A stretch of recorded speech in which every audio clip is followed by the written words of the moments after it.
qual é a impressão que o cidadão americano tem dessa interferência toda? Porque, normalmente, o que ocorre? Coach já foi repórter de polícia, você também, eu também. Quando você tem um acontecimento, um crime, alguma coisa assim, você procura quem é o beneficiado. Uhum.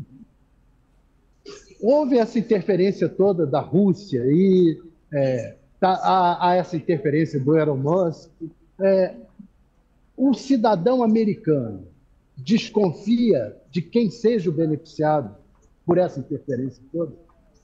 Olha, Thales, é curioso essa tua pergunta, porque, de fato, por uma parcela da população aqui, sim, é muito claro que tanto Elon Musk como os russos trabalham, sim, para a candidatura de Donald Trump. Não há nenhuma dúvida no caso de Elon Musk, né? Afinal de contas, ele sobe ao palanque com o Trump. Eu mesmo vi outro dia aqui em Nova York ele ao lado do Donald Trump no comício. Ou seja, não há segredo algum sobre o envolvimento de Elon Musk, e claro que todas essas... Por exemplo, para você ter ideia, Thales, ele divulgou uma desinformação, uma postagem, várias, na verdade, falando que o Partido Democrata estava importando estrangeiros para votar ilegalmente. Imagina só, né? Imagina o tamanho dessa operação, importar estrangeiros, colocar na fila, enfim, tudo isso. Mas essas postagens dele sobre esse esquema, e aí eu coloco entre aspas, obviamente, essas postagens dele, elas tiveram mais de 1 bilhão de visualizações. 1 bilhão de visualizações só nesse tema específico da fraude do eleitor estrangeiro votando pela Kamala Harris. Né? Enfim, então ali fica muito claro. No caso da Rússia, o que fez o Trump já desde do ano passado? Não, eu não tenho nada a ver com isso, eu nem conheço o Putin. Às vezes eu conheço, mas às vezes eu não conheço. Ele deixa né, daquela forma. E tem uma parte da população, Thales, e aí é essa parte que eu digo que é preocupante em relação à desinformação, que hoje se informa, sim, por canais alternativos. E esses canais alternativos são canais que absolutamente foram criados com eu diria, com uma engenharia humana impressionante, que é justamente para hackear a democracia. E é isso que vem acontecendo.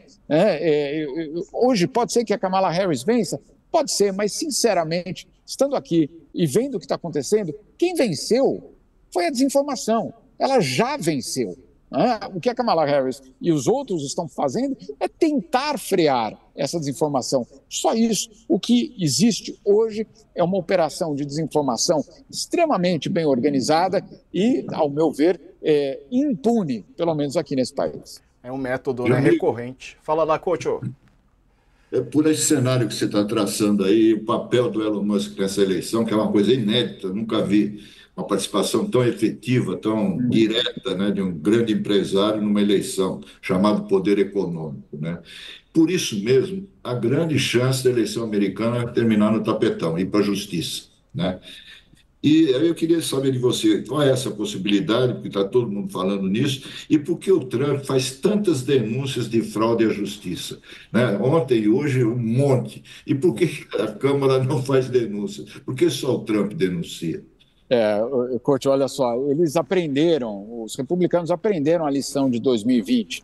Qual a lição de 2020? Tem que começar a criar narrativa de fraude antes da eleição acontecer. Porque se você for esperar a eleição, talvez seja tarde demais. Então, eles avançaram na estratégia deles. Eles não estão esperando a votação.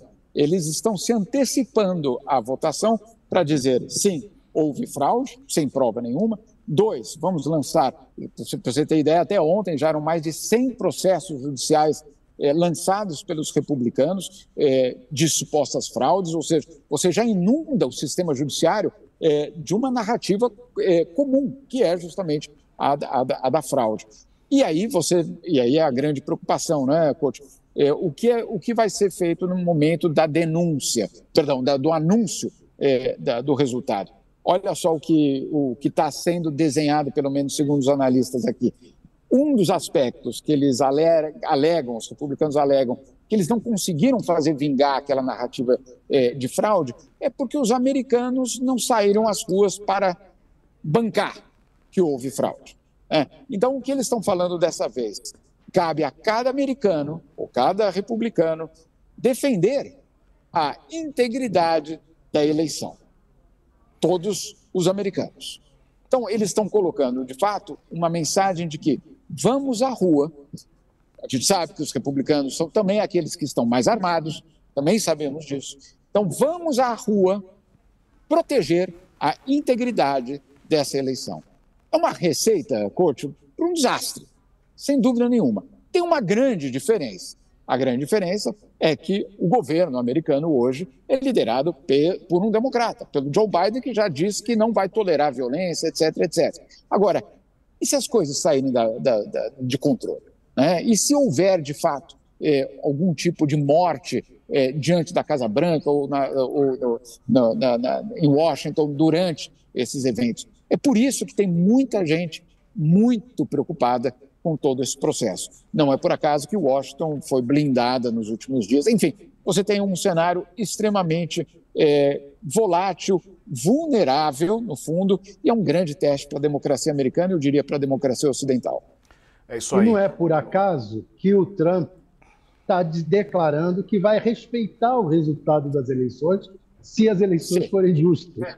Quer dizer, isso é o absurdo, é os Estados Unidos se transformando numa republiqueta de banana. Né? Essa que é a situação dos Estados Unidos. Infelizmente, o Trump conseguiu transformar os Estados Unidos numa republiqueta de banana. Sabe o que mais me impressiona? Sabe o que mais me impressiona? É que quando ele disse essa frase hoje, uma parte da imprensa, aqui pelo menos nos Estados Unidos, usou só esse trecho, ele dizendo: não vai haver violência, ou eu vou reconhecer o resultado. Escutem a frase inteira. A frase inteira é, vírgula, se não houver fraude. Quem é que define essa fraude? A gente ouviu isso do Bolsonaro, foi claríssimo. Agora, só para completar esse mecanismo super sofisticado que a gente pode estar vendo, a gente está presenciando ao vivo, o Elon Musk, Couto e Tales, ele criou nas suas redes um canal de denúncia. Qualquer um pode denunciar uma fraude. Então, ele se colocando como própria autoridade, inclusive fiscalizadora da eleição. Agora, vamos lá.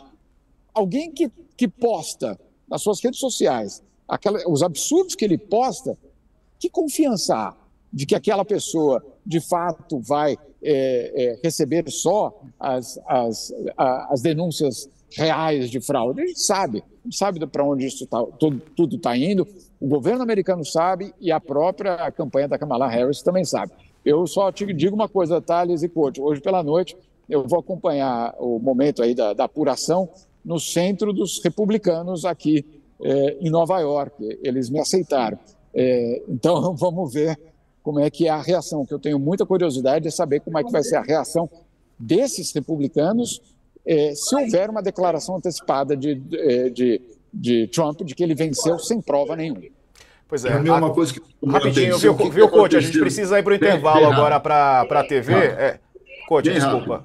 Bem rápido. O que aconteceu de ontem para hoje? Que ontem, o último discurso do Trump que eu vi na televisão, ele estava entusiasmado, cantando vitória e tal, e hoje, depois de votar, ele estava todo amuado, falando baixo, não era o Trump. Ele falou que estava confiante, mas a cara dele não dizia isso. O que pode ter acontecido de um dia para o outro? Boa pergunta, Couto, mas um dos indícios pode ser Iowa, que teve, sim, algum indício de que a Kamala Harris pode estar indo melhor do que esperado nesse estado e que, claro, talvez o resultado não seja exatamente o que ele esperava.